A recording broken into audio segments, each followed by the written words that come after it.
तो यस जब सर। भी मोशन की बात करते हैं तो मोशन का मतलब होता है चलना। और जब चीजें चलती है तो इनमें काइनेमेटिकल पैरामीटर तो आएंगे आएंगे। हम्म। यस और नो? Yes sir. यस अब सर। आप अब आप मुझे बताओ कि चलना किसको, सर्कुलर मोशन किसको कहते हैं? मतलब आप तो, मैं आपको सर्कुलर मोशन नहीं पढ़ाकर एक जनरल मोशन पढ़ाऊंगा, कर्व लीनियर मोशन। तो उसके पहले क्या है कि मुझे थोड़ी सी मदद लेनी पड़ेगी सर्कुलर मोशन की। सभी को पता है कि एक पार्टिकल जो इस प्रकार से गोल गोल घूमता है किसी पर्टिकुलर पॉइंट के अबाउट, उसको हम सर्कुलर मोशन कहते हैं। और सर्कुलर मोशन की कुछ खासियत होती है। एक तो ये टू डायमेंशनल मोशन है, ठीक है ना? छोटे मोटे पॉइंट सबको आते होंगे, टू डायमेंशनल मोशन है। नेक्स्ट पॉइंट, इसमें एक पॉइंट होता है जिसका नाम क्या बोलते हैं हम लोग? सेंटर। और एक टर्म होती है जिसका नाम होता है रेडियस। ये छोटे मोटे पॉइंट है, सबको पता होंगे, इसलिए मैं टाइम वेस्ट नहीं कर रहा हूँ। जानते हो सेंटर और रेडियस की मतलब डेफिनेशन? Yes sir.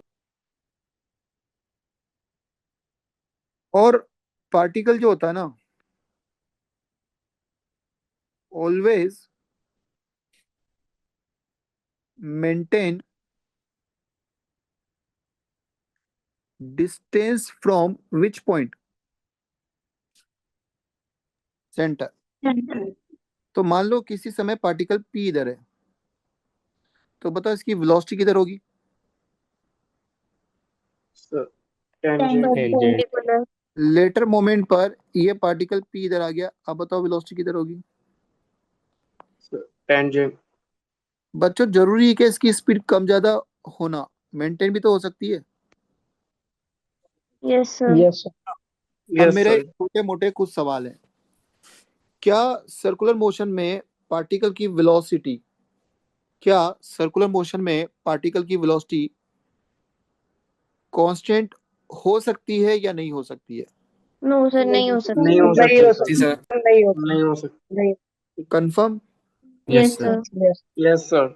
इसका मतलब definitely circular motion is an accelerated motion. यानी कभी भी कोई पार्टिकल अगर सर्कुलर मोशन कर रहा है ना, या ऐसे समझो, if a particle is in circular motion, it's acceleration cannot be zero. Yes और no?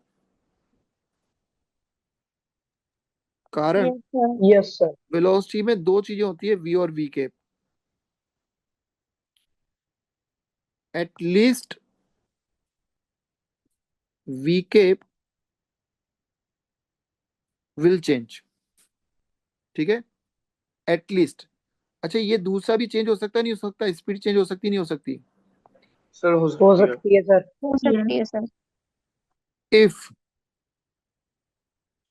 Speed is not changing, तो ऐसे सर्कुलर मोशन को बोलते हैं,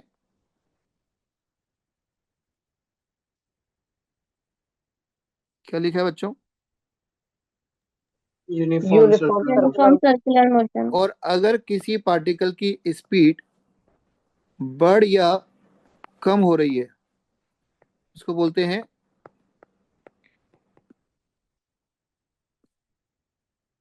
नॉन यूनिफॉर्म सर्कुलर मोशन। तो पहले तो मैंने आपको सर्कुलर मोशन की कुछ बेसिक टर्म सिखाई है, कॉपी कर लो।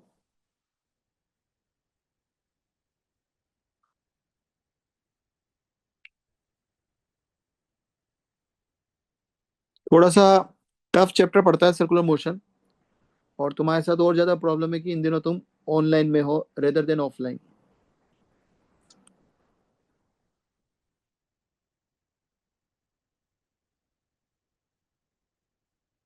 कॉपी कर लीजिए बच्चों।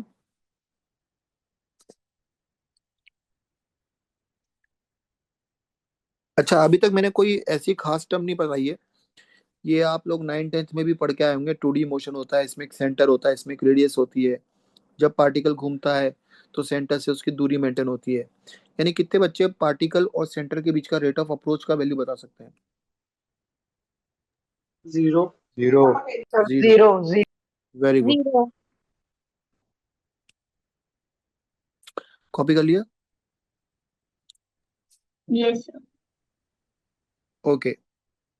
तो पहले मैंने आपको दो टर्म और सिखा दी कि अगर सर्कुलर मोशन करते हुए पार्टिकल के पास स्पीड, देखो वेलोसिटी तो कभी भी इसकी कांस्टेंट हो ही नहीं सकती, एटलीस्ट डायरेक्शन तो चेंज हो रही है ना, बट कभी कभी इसकी स्पीड भी कम ज्यादा होती है, तो फिर उस केस में हम उसको नॉन यूनिफॉर्म सर्कुलर मोशन बोलते हैं। ठीक है।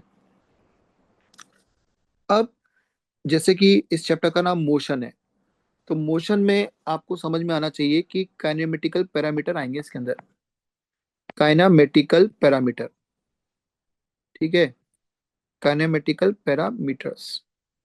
बट बच्चों आपके दिमाग में रहे इसलिए मैं इसको बहुत ज्यादा लिंगर ऑन करके नहीं पढ़ाऊंगा, क्योंकि ज्यादा चीजें फैलाने पर समझ में कम आती है, इसलिए मैं थोड़ा सा इसको शॉर्ट में लेता हूँ।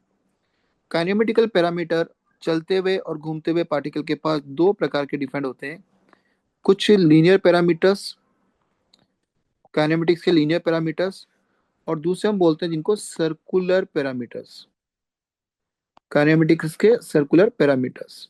ठीक है ना, सर्कुलर और काइनेमेटिकल। काइनेमेटिक्स के दो पार्ट होते हैं, सर्कुलर और, है ना, लीनियर पैरामीटर। अब देखिए, मेरा टॉपिक भले ही सर्कुलर मोशन हो, बट हम एक जनरल मोशन की बात करते हैं। ये y versus x, trajectory versus trajectory का कोई ग्राफ है और कोई पार्टिकल इस प्रकार से चल रहा है। किसी भी प्रकार की आप ट्रेजेक्टरी अपनी मर्जी से ले सकते हैं। क्या बच्चों ये सर्कुलर मोशन है?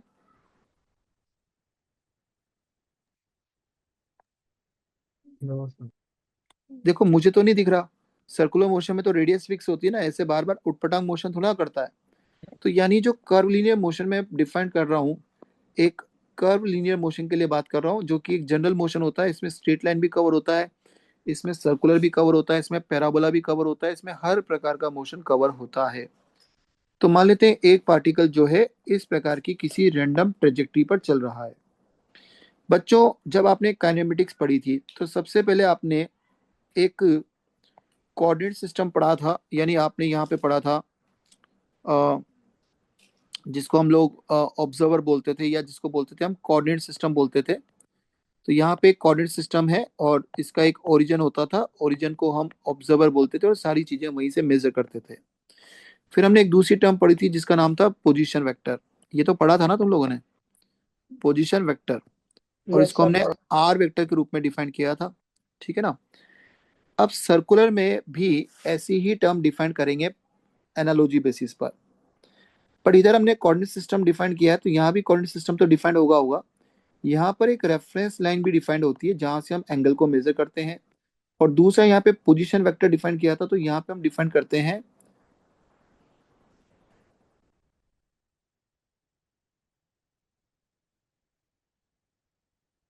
क्या लिखा है बच्चों? Angular position vector. Angular position vector. अब पोजीशन वेक्टर का नोटेशन अगर आर है ना, तो एंगुलर पोजीशन वेक्टर का नोटेशन थीटा लेते हैं। ये लाइन क्या समझाती है देखो, कि किसी पर्टिकुलर टाइम पर मोशन करने वाला पार्टिकल पी पॉइंट है, या पी की लोकेशन पे किसी जनरल टी टाइम पर, इस समय क्या इसकी पोजीशन वेक्टर किसी रेफरेंस लाइन से कुछ एंगल बना रही होगी, नहीं बना रही होगी? Yes sir. अच्छा, कुछ बच्चों के दिमाग में डाउट आएगा कि सर आपने ये एंगल एक्स एक्सिस से ही क्यों मेजर किया। तो देखो ये डाउट आना वाजिब है। तो फिर मैं उससे ये सवाल पूछूंगा कि भाई तू ऐसा भी तो कर सकता था ना कि कोऑर्डिनेट सिस्टम तू नया बना लेता, कुछ ऐसे बना लेता।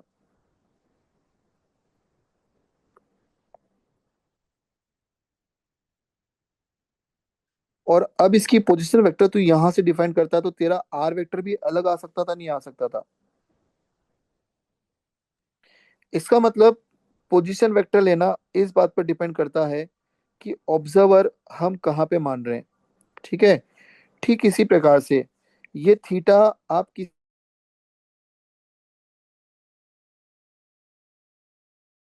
तो यहां से तो मेरा थीटा अलग आएगा, तो मैं मना नहीं कर रहा हूं। इसका मतलब थीटा कभी कभी एग्जामिनर पहले से डिफाइन कर देता है कि इस लाइन से मेजर करके दो। जैसे आप पोजीशन वेक्टर को चेक करने के लिए ऑब्जर्वर को डिफाइन करते हो, वैसे ही आप थीटा को डिफाइन करने के लिए भी एक रेफरेंस लाइन जरूर लोगे, और वो रेफरेंस लाइन कहाँ पे होगी? ये जा ही नहीं रही लाइन यार बच्चों, ये ग्रीन कलर की लाइन मत बनाना, ये रिमूव नहीं हो पा रही है।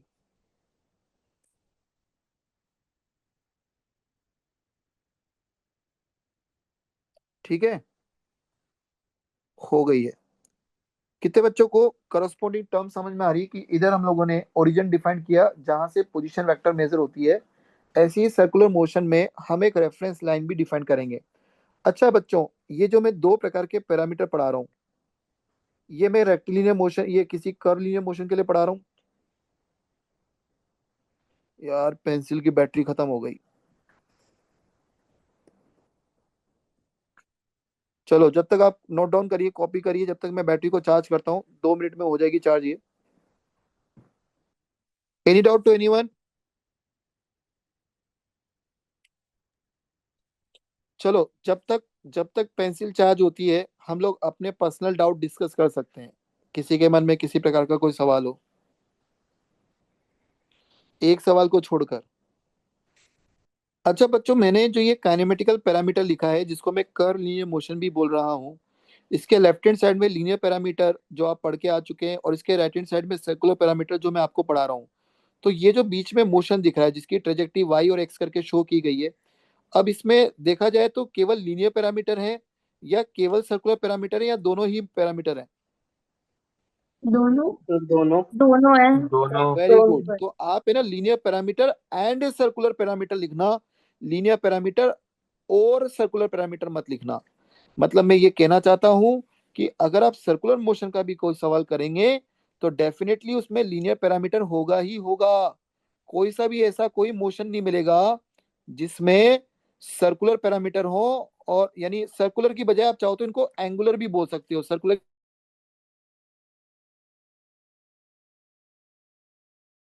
Circular oblique angular. तो बच्चों, जैसे मैं आपको बोलूं कि अगर कोई इंसान पैदा हुआ है, तो उसके साथ मास आना जरूरी है या नहीं है? जरूरी है। जरूरी है। ऐसा यस कोई सर। ऐसा कोई इंसान हो सकता है क्या जो दुनिया में एग्जिस्ट करता हो बट उसके पास मास ही नहीं हो? नहीं। No sir. बट ऐसे बहुत सारे पार्टिकल है जिनके पास मास है, बावजूद इसके वो इंसान नहीं है, वो लिविंग बॉडी नहीं है। तो मैं एग्जैक्टली वही स्टेटमेंट यहाँ पे दे रहा हूँ कि कोई सा भी मोशन क्यों ना हो, एंगुलर ही क्यों ना हो, सर्कुलर ही क्यों ना हो, कर्व लीनियर ही क्यों ना हो, पैराबोला ही क्यों ना हो, दुनिया का कोई सा भी मोशन ही क्यों ना हो, लीनियर पैरामीटर आना कंपलसरी है। लीनियर पैरामीटर के साथ ही सर्कुलर मोशन या एंगुलर पैरामीटर डिफाइंड है, यानी कोई भी एंगुलर पैरामीटर बिना लीनियर पैरामीटर के नहीं आएगा। आप खुद सोचिए, अगर मैं इस पार्टिकल को ओरिजिन पर ही डाल दूं, पोजीशन वेक्टर ही 0 कर दूं इसकी, तो क्या आप इसकी एंगुलर पोजीशन वेक्टर डिफाइन कर पाओगे क्या? क्यों? क्योंकि एंगुलर पोजीशन वेक्टर की डेफिनेशन है angle made by position vector of particle with reference line. यानी जब पोजीशन वेक्टर ही नहीं होगा तो वो एंगल क्या बनाएगा किसी के साथ? Yes sir. तो मैं आपको एक चीज क्लियर कर देना चाहता हूं, लीनियर पैरामीटर आर मस्ट। किसी भी कोई भी angular parameter corresponding linear parameter के बिना नहीं आता है। रेफरेंस लाइन तब आएगी जब आप कोऑर्डिनेट सिस्टम बनाओगे, एंगुलर पोजीशन वेक्टर तब आएगी जब आप पोजीशन वेक्टर को बनाओगे।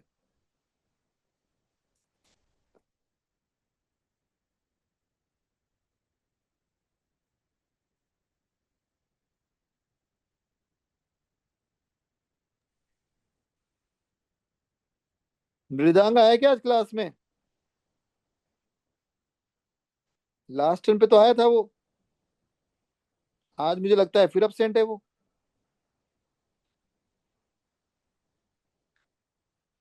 आदित्य आया, आदित्य सिंह?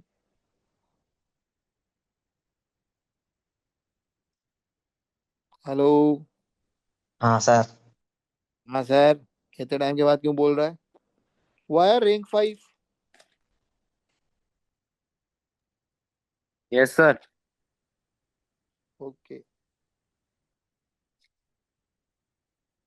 लियो चार्ज हो जल्दी अब तक।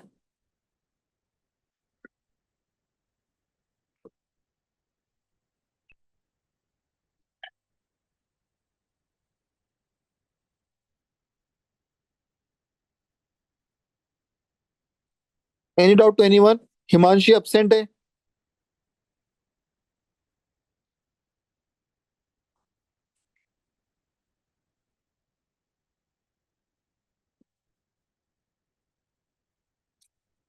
ओके, देखते हैं बच्चों, थोड़ी बहुत पेंसिल चार्ज हो चुकी है। अब दो पैरामीटर तो मैं डिफाइन कर चुका हूं, लीनियर में पोजीशन वेक्टर और एंगुलर पोजीशन वेक्टर। इसके बाद बताओ यहां पर तीसरी टर्म कौन सी पढ़ी थी आपने पोजीशन वेक्टर के बाद? डिस्प्लेसमेंट, तो बताओ यहां पर क्या टर्म आएगी? Angular displacement. अच्छा ये डिफाइन करो, डिस्प्लेसमेंट कैसे डिफाइन करते थे हम लोग? Change in position vector. Change in position vector को अगर मैं ऊपर दिखाए गए डायग्राम में शो करने की कोशिश करूं तो मैं ये कहूंगा कि लेट्स किसी टाइम के बाद वो जो पार्टिकल था, जो ग्रीन कलर का आपने पार्टिकल बनाया था, जो किसी T1 टाइम पर यहाँ था और T2 टाइम पर यहाँ आ चुका है, दिख रहा है सबको ये? कितने बच्चों को उसकी पोजीशन वेक्टर चेंज होती हुई नजर आ रही है? Yes sir.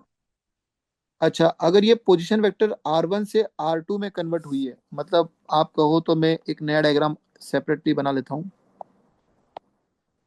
तो बनाऊंगा तो वही डायग्राम,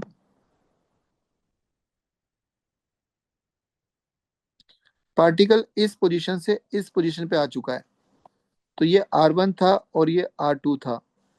प्रीवियस थ्योरी ने हमें ये पढ़ाया कि सर इसको हम डिस्प्लेसमेंट बोलते हैं, जो कि चेंज इन पोजीशन वेक्टर होता है। बट अब मैं ये पढ़ा रहा हूँ कि इन दोनों के बीच का जो ये एंगल है ना, इस एंगल को हम लोग क्या बोलते हैं? Angular displacement. Angular displacement. Angular displacement. अच्छा बच्चों, आपने थीटा इधर से लिया था, कितने बच्चों को एंगुलर डिस्प्लेसमेंट डेल्टा थीटा की बजाय माइनस डेल्टा थीटा दिख रहा है? नहीं आया समझ में, माइनस क्यों लगाया? और तो वो थीटा कम हुआ है ना। Very good. देखो क्या होगा, अगर आप इस वाले एंगल को थीटा 1 और लेटर वाले एंगल को थीटा 2 बोलते हो, तो आपका angular displacement theta 2 minus theta 1 आ रहा है, जो अपने आप बता रहा है कि थीटा यहाँ पे कम हो रहा है, मतलब यहाँ से नेगेटिव आएगा। इसी प्रकार से अगर आपने इधर से इसको फाई 1 माना होता और इधर से अगर आपने फाई 2 माना होता, तो इस केस में आप क्या लिखते हैं? फाई 2 माइनस फाई 1 लिखते हैं, बट अब की बार एंगल कैसा आता है? वो एंगुलर डिस्प्लेसमेंट पॉजिटिव होता। तो अभी अभी आपको ज्यादा दिमाग नहीं लगाना है, angular displacement is very similar to the displacement. जैसे कि हम लोग बोलते थे कि ये डेटा बराबर होता है चेंज इन पोजीशन वेक्टर, तो ये डेटा हो जाएगा change in what? Angular position vector. Yes और नो? Yes sir. एक चीज को समझने की कोशिश करना, डिस्प्लेसमेंट जो शब्द था ना, वो हमेशा विद रेस्पेक्ट टू डिफाइंड होता है। जैसे अगर मैं इस सवाल में पूछूं कि जो ग्रीन कलर का जिसको मैंने ब्लू कलर से ओवरराइड किया है, ये डिस्प्लेसमेंट पार्टिकल का किस पॉइंट के रेस्पेक्ट में है according to origin. Diagram? Origin. ऐसी बच्चों, angular parameter always defined with respect to about point. Angular parameters always defined with respect to as well as about। ये about वर्ड समझना बहुत जरूरी है, about। देखो मैं इसके लिए दोबारा एक छोटे छोटे से चित्र बनाता जाऊंगा बार बार।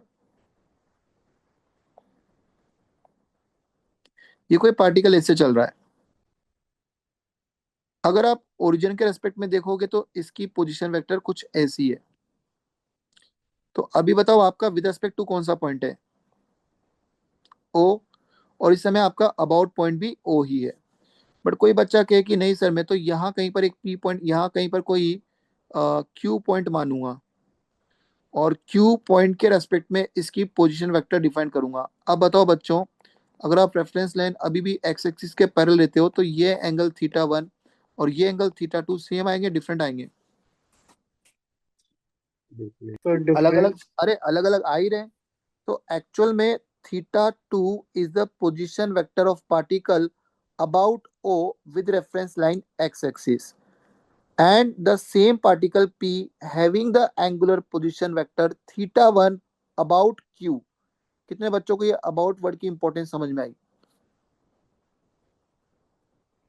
Yes, sir. तो यहाँ पर विद रेस्पेक्ट टू और अबाउट चलेगा चलेगा। विद रेस्पेक्ट टू तो मतलब किसके रेस्पेक्ट में डिफाइन किया है, जो कि डिस्प्लेसमेंट भी होता था, और अबाउट कहाँ से, किस एंगल, किस पॉइंट के अबाउट एंगल को मेजर किया जा रहा है। तो लिख लो यहाँ तक 2 पॉइंट, एक तो विद रेस्पेक्ट टू और एक अबाउट। सर एक बार अबाउट फिर से बता दीजिए। देखिए बच्चों, मैं आपसे एक छोटा सा सवाल पूछूं। देखिए, ये एक स्ट्रेट लाइन है और इस पर एक पार्टिकल सीधा ऐसे चलता हुआ जा रहा है, ठीक है ना। अब आप अपनी आंख यहां लगा के बैठे हो और एक बच्चा अपनी आंख यहां लगा के बैठा है। क्या ये दो आंखें नजर आ रही है सबको अलग अलग? यस मतलब सर। एक बच्चे को आप यहाँ खड़ा होता हुआ मान लो और एक बच्चे को आप यहाँ खड़ा होता हुआ मान लीजिए।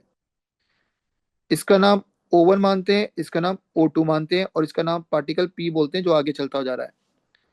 O1 को पार्टिकल P की पोजीशन वेक्टर एंगल पर घूमती हुई नजर आ रही है क्या? No, sir. तो what is the change in angular position vector of particle about O1? 0. 0। But अगर O2, इसका नाम O2 डालते हैं, O2 उसी पार्टिकल को देखेगा, तो O2 को पार्टिकल की पोजीशन वेक्टर घूमती हुई नजर आ रही, नहीं आ रही? Yes sir. Yes sir. तो बताओ O2 के अबाउट पार्टिकल की एंगुलर पोजीशन वेक्टर चेंज हो रही नहीं हो रही? हो रही है। अच्छा, O1 और O2 दोनों ही रेस्ट पर हैं, तो बताओ इन दोनों में से किसके रेस्पेक्ट में पार्टिकल की स्पीड ज्यादा है? स्पीड तो सेम ही है। स्पीड सेम है। तो आप कह पा रहे हो कि पार्टिकल की जो विद रेस्पेक्ट टू वेलोसिटी है वो चाहे O1 के रेस्पेक्ट में निकालो या O2 के रेस्पेक्ट में निकालो, सेम है। तो देखो विद रेस्पेक्ट टू सेम हो गया, बट अबाउट शब्द अगर हम दिखेंगे तो पार्टिकल की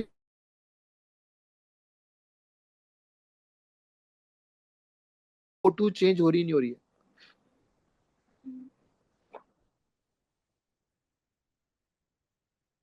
समझ में आ गया बच्चों?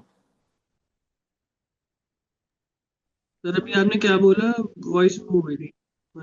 मैं ये कह रहा हूं कि जो पार्टिकल है उसकी पोजीशन वेक्टर O1 के रेस्पेक्ट में तो पोजीशन वेक्टर घूम नहीं रही, तो angular position vector of particle is not changing about O1, and the position vector of same particle P is rotating, or you can say simply changing about O2।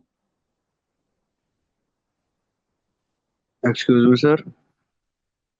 एक minute रुक जा, धैर्य। हाँ अब बोल।